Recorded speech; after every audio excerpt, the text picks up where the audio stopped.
Smart Life. Hier ein Tipp, wie man Fenster vom Kachelofen oder vom Kamin am besten reinigen kann. Dazu brauchen Sie ein feuchtes Küchentuch, ein trockenes Küchentuch und, wenn es richtig sauber werden soll, einen solchen Schaber, wie Sie ihn zum Beispiel von Ceranfeldern her kennen. Als erstes tunken Sie das feuchte Küchentuch hier in die schon vorhandene Asche ein und können damit schon einmal das Fenster reinigen.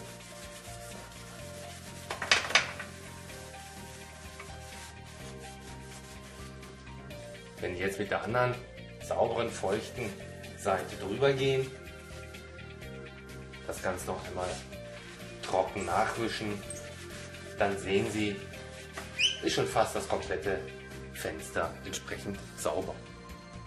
Wenn es jetzt ganz sauber werden soll, können Sie einfach mit solch einem Schaber hingehen und entsprechend hier das Ganze freischauen.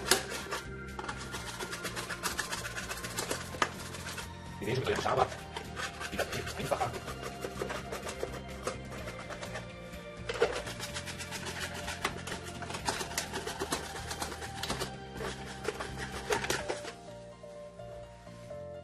Und nach kurzer Zeit ist bereits das Fenster sauber.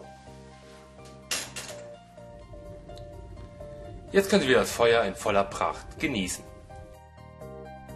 Smart Life.